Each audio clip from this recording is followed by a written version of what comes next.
Hi Mark, this is Michael. My student number is S0141007.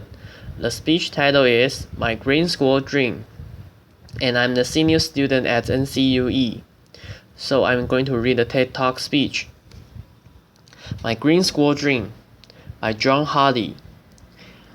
I grew up in a very small village in Canada, and I'm an undiagnosed dyslexic. I had a really hard time in school. In fact, my mother told me eventually that I was the little kid in the village who cries all the way to school.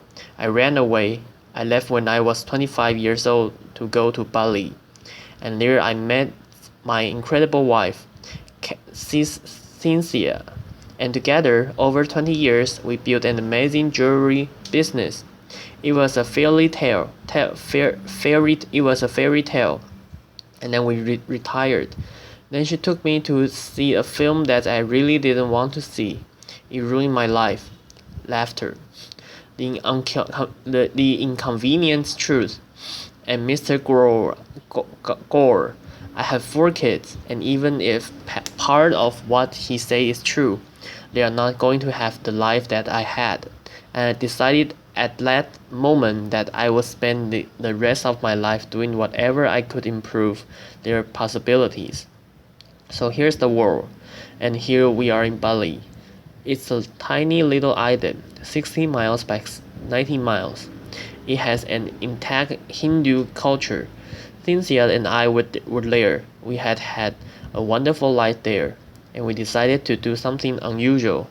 We decided to give back locally. And here it is. It's called the Green School.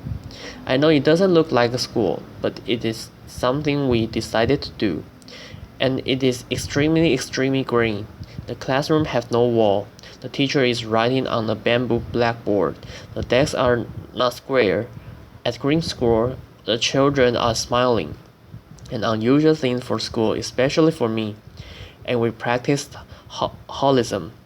And for me, it's just the idea that if this little girl graduates as a whole person, chances are she'll demand a whole world to live on. Our children spend 181 days going to school in a box. The people that built my school also built the prison and the insane asylum out of the same materials. So if this gentleman had a holistic education, would he be sitting here? Would he have had more possibility in his life? The classrooms have natural light. They are beautiful. They are bamboo. The breeze passes through them, and when the natural breeze isn't enough, the kids deploy bubbles, but not the kinds of bubbles you know. These bubbles are made from natural cottons and rubbers from the rubber tree. So we basically turn the box into a bubble, and these kids know that paying this climate control may not be part of their future. We pay the bill at the end of the month, but the people that are really going to pay the bill are our grandchildren. We have to teach the kid that the world is not indestructible. This kid did a little graffitis on their desk, and then they signed up for 2 extra courses.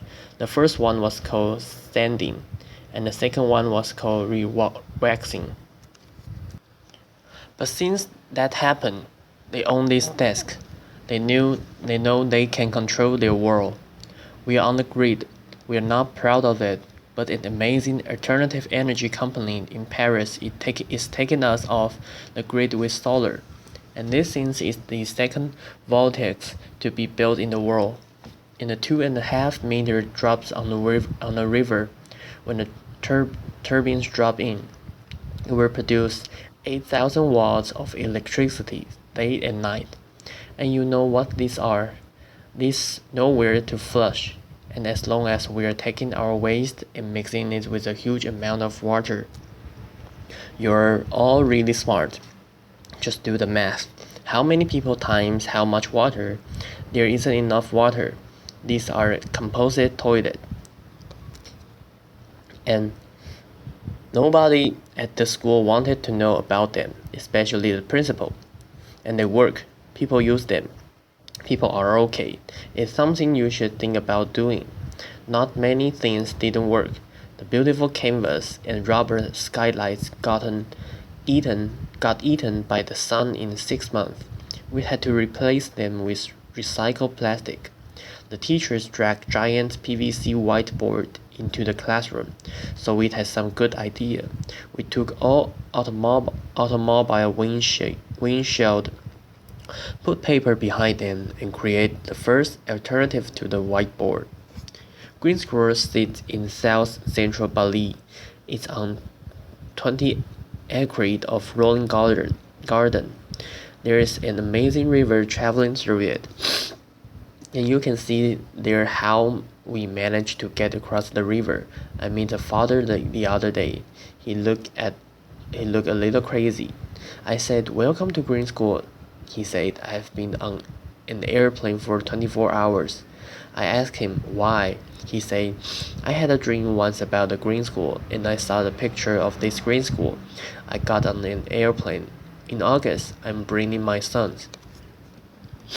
This was a great thing, but more than that, people are building Green School around Green School, houses around Green School, so the kids can walk to school on the path, and people are bringing their green industries, hopefully their green restaurant, to the Green School.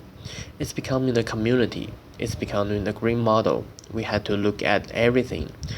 No petro, petro, petrochemicals in the pavement. No pavement.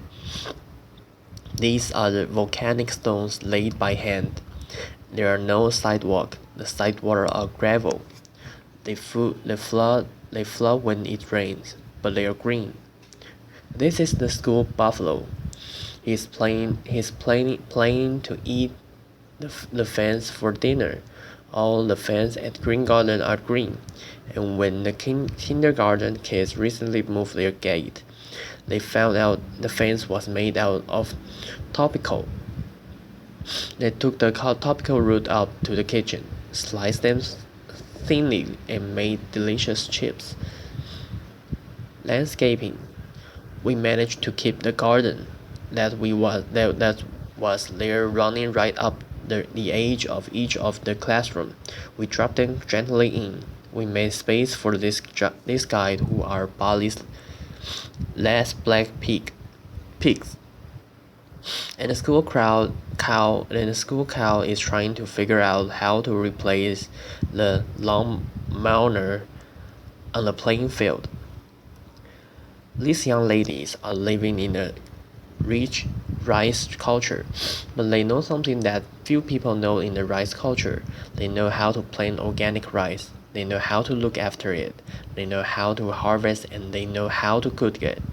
They are part of the rice cycle, and these skills will be valued for them in the future. This young man is picking organic vegetable. We feed 400 people lunch every day, and it's not a normal lunch. There's no gas.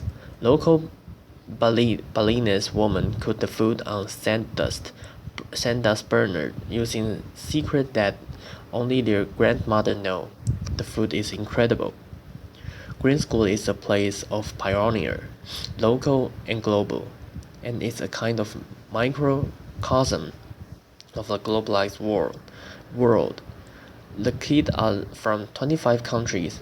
When I see them together, I know that they are working out how to live in the future. Greenhouse is going into its third year with 160 children. It's a school where you do learn reading. One of my favorite, writing. I was bad at it. Arithmetic.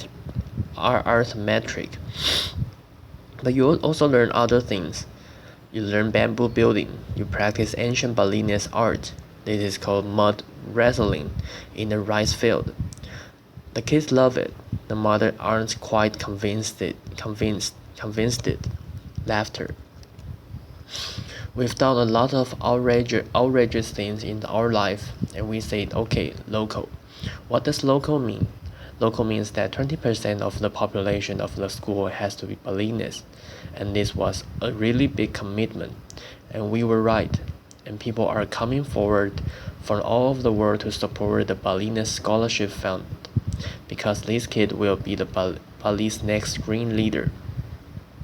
The teachers are as diverse as the student body. And the amazing thing is that volunteers are popping up.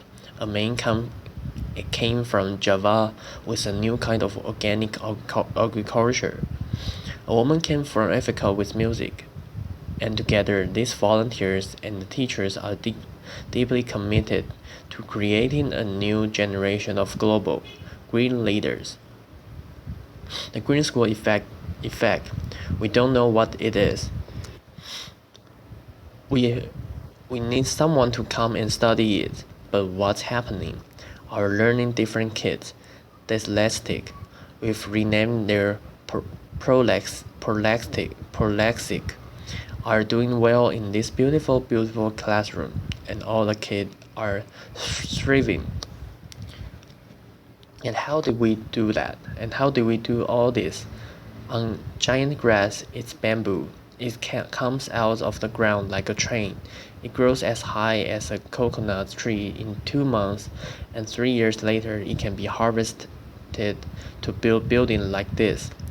It's as strong as dense and as thick, and it will hold up any roof. When the architect came, they brought use these things, and you've probably seen these things like this. The yellow box was called the administration complex. Laughter. We squashed it, we rethought it, but mainly we renamed it the heart of the school. And that changed everything forever. It's a double helix. It has administrator in it and many other things. And the problem of building it, when the Balinese workers saw long ream of plants, they look at them and say, "What's this?" So we built big model.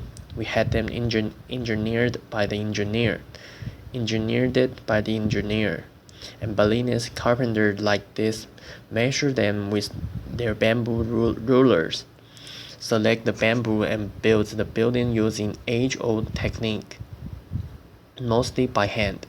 It was chaos, and the Balinese carpenter want to be as modern as we do, so they used metal scaffolding to build the bamboo building. And when the scaffolding came down, we realized that we had a cathedral to green, and a cathedral to green education. The art of school has 7 kilometers of bamboo in it. From time the foundation were finished, in 3 months it had roots and floors. It may not be the biggest bamboo building in the world, but many people believe that's the most beautiful. Is this doable in your community? We believe it is. Green School is a model we built for the world. It's a model we built for Bali. And you just have to follow these simple rules. Be local. Let the environment lead and think about how your grandchildren might build. So Mr. Gore, thank you. You ruined my life, but you gave me an incredible future. And if you are interested in being involved in Finnish Green School and building the next 50 around the world, please come and see us. Thank you. Applause. And this is the end of my speech.